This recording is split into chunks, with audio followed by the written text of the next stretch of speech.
स्वागत है आपका कार्टून मस्ती दुनिया में। शहर से बहुत दूर पहाड़ियों और हरे भरे खेतों के बीच बसा था एक छोटा सा गांव, सुकापुर। नाम की तरह ही वहां के लोग भी शांति और सुकून से भरी जिंदगी जीते थे।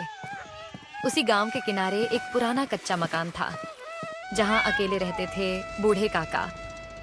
न कोई परिवार, न कोई अपना, बस उनकी लाठी, एक पुरानी चादर और बीते जमानों की यादें ही उनका सहारा थीं। एक दिन काका यूं ही टहलते हुए गांव की मुख्य सड़क तक पहुंच गए। वहां उन्होंने देखा कि एक दुकान पर भारी भीड़ लगी हुई है। लोग एक दूसरे से आगे निकलने की कोशिश कर रहे थे। काका ने पास खड़े एक आदमी से पूछा, अरे सुनो बेटा, यहाँ इतनी भीड़ क्यों लगी है? अरे काका, अब ठंड आने वाली है, सब लोग नया स्वेटर खरीद रहे हैं, इसी वजह से भीड़ है। अरे भाई, ठंड से भी कोई डरता है क्या? ठंड आए तो आने दो। काका, इस बार ठंड बहुत ज्यादा पड़ने वाली है, आप भी एक स्वेटर ले लो, बहुत हल्का है, कपड़ों के अंदर पहना जाता है।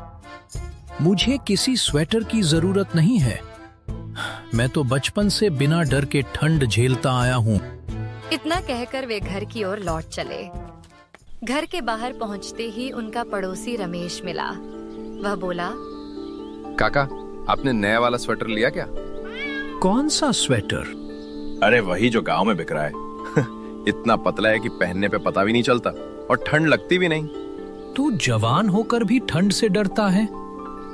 आजकल की पीढ़ी कितनी कमजोर हो गई है। काका जिद मत करो, इस बार सच में ठंड खतरनाक होने वाली है। काका ने उसकी बात अनसुनी कर दी और बोले, मुझ बूढ़े को समझाने चला है?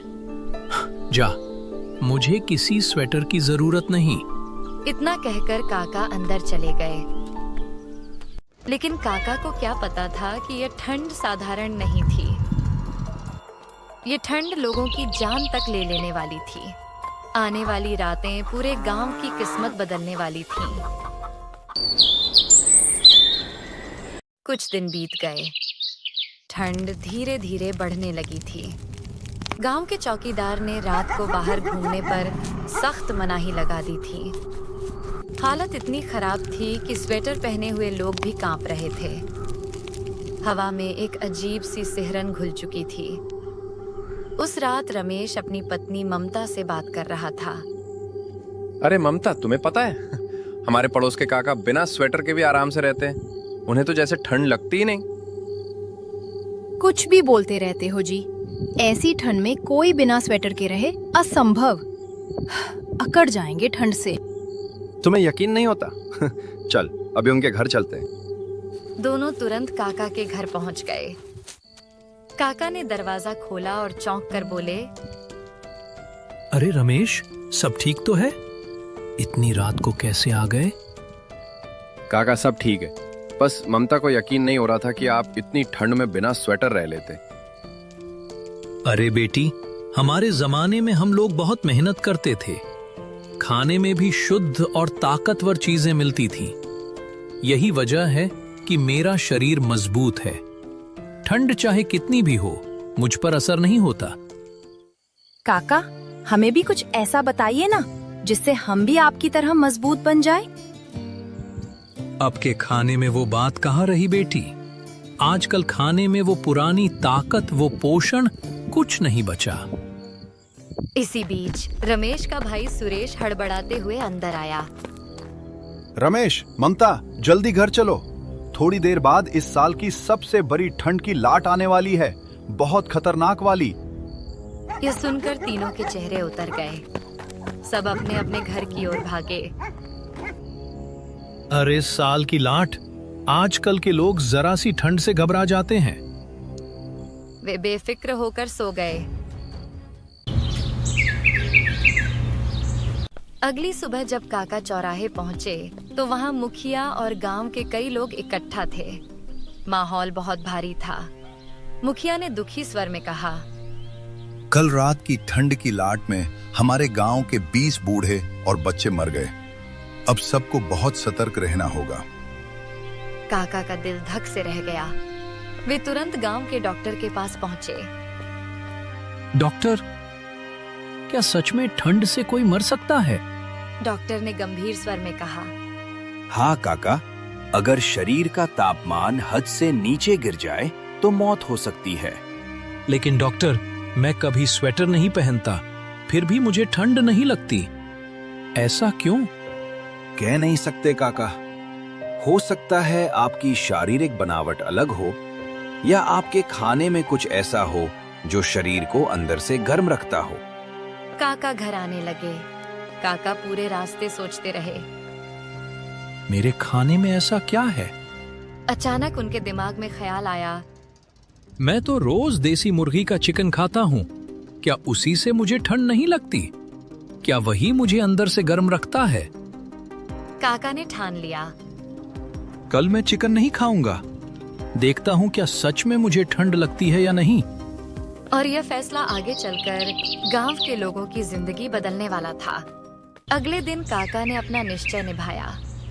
उन्होंने देसी मुर्गी का चिकन बिल्कुल नहीं खाया। पूरे दिन बस दाल चावल खाते रहे। शाम होते होते ठंड की तीखी हवा चलने लगी। रात गिरते ही ठंड और बढ़ गई। अरे बाप रे, ये कैसी ठंड है। सच में देसी मुर्गी ही मुझे बचाए रखती थी। पहली बार काका को ठंड ने इस तरह जकड़ लिया। वे मोटी कंबल ओढ़कर लेट गए और रात भर कांपते रहे। सुबह सुबह काका गांव में चिकन लेने जा रहे थे। तभी रास्ते में मुखिया जी मिल गए। उनके चेहरे पर गहरी चिंता थी। काका, कुछ तो करो। इस ठंड में बूढ़े और बच्चे मर रहे हैं। अब बस आप ही हो जो गांव को बचा सकते हो। अरे मुखिया जी, मैं क्या कर सकता हूँ? ठंड इतनी बढ़ गई है कि मैं भी नहीं संभल पा रहा। लेकिन काका, आप कैसे झेल लेते हैं इस ठंड को? आप पर तो ठंड चढ़ती ही नहीं। कुछ तो राज होगा, हमें भी बताइए। ऐसा कुछ राज नहीं है मुखिया जी। अगर होता तो मैं बता देता आपको। काका, इस समय कोई भी उपाय छोटा नहीं है। कृपा करके बताइए। गांव की जान आपके हाथ में है। काका ने गहरी सांस ली और बोले, ठीक है मुखिया जी, मैं आज पूरा दिन सोच कर देखता हूँ। मुझे कल तक का समय दीजिए। ठीक है काका, हम इंतजार करेंगे। काका एक बड़े नीम के पेड़ के नीचे जाकर बैठ गए। हवा और ठंड तेज थी, फिर भी वे सोच में डूबे रहे। क्या मैं सबको बता दूं कि देसी मुर्गी का चिकन खाने से शरीर में गर्मी बनी रहती है? क्या गांव वाले इस बात पर विश्वास करेंगे? और अगर न माने तो? अगर हंसी उड़ाए तो? काका की आंखें बंद हो गईं। वे मन ही मन बुदबुदाए, पर अगर मैं नहीं बताऊं तो गांव के लोगों का क्या होगा? काका दुविधा में पड़े थे। उधर गांव की निगाहें उम्मीद से उनकी ओर टिकी थीं, और उधर काका के पास था केवल एक दिन, पूरे गांव की किस्मत बदलने के लिए। अगला दिन आ चुका था। आज काका को मुखिया जी और पूरे गांव को ठंड से बचाना था। ठंडी हवा गांव को और भी कमजोर कर रही थी। काका सबसे पहले रमेश के घर पहुंचे। काका, मैंने सुना है आज आप ठंड भगाने का कोई इलाज बताने वाले हो। हाँ रमेश, मेरे पास एक रास्ता है जो सबको बचा सकता है। रमेश बेचैन होकर बोला, तो जल्दी बताइए ना, क्या है वो उपाय? चलो, मैं ये बात पूरे गांव वालों को एक साथ ही बताऊंगा। चौपाल पर चलते हैं। दोनों चौपाल पहुंचे। वहां भीड़ जमा थी। बूढ़े, बच्चे, औरतें, मर्द सब ठिठुरते हुए किसी चमत्कार का इंतजार कर रहे थे। मुखिया जी भी आ पहुंचे। काका, जल्दी बताइए, ये ठंड अब बर्दाश्त नहीं होती। काका ने लंबी सांस ली और बोले, गांव वालों, तुम्हें यकीन नहीं होगा पर यह सच है। मुझे ठंड न लगने का सिर्फ एक ही कारण है। सारे लोग उत्सुक हो उठे। काका ने धीरे से कहा, देसी मुर्गी का चिकन। भीड़ में सन्नाटा छा गया। रमेश चौंक कर बोला, क्या चिकन? क्या सच में चिकन खाने से ठंड नहीं लगती? हाँ, मैं रोज देसी मुर्गी का चिकन खाता था। उसी की गर्मी मेरे शरीर को ठंड से बचाती थी। तभी भीड़ में से एक आदमी चिल्लाया, मैंने भी कल देसी मुर्गी का चिकन खाया था और सच में मुझे रात भर ठंड नहीं लगी। ठीक है, आज से पूरे गांव में हर परिवार को देसी मुर्गी का चिकन मिलेगा। देखते हैं क्या ठंड भागती है। उसी शाम हर घर में देसी मुर्गी का महकता हुआ खाना पक रहा था। कड़कती ठंड में धुएं के साथ उम्मीद भी उठ रही थी। उस रात चमत्कार हो गया। गांव का कोई भी आदमी ठंड से नहीं कांपा।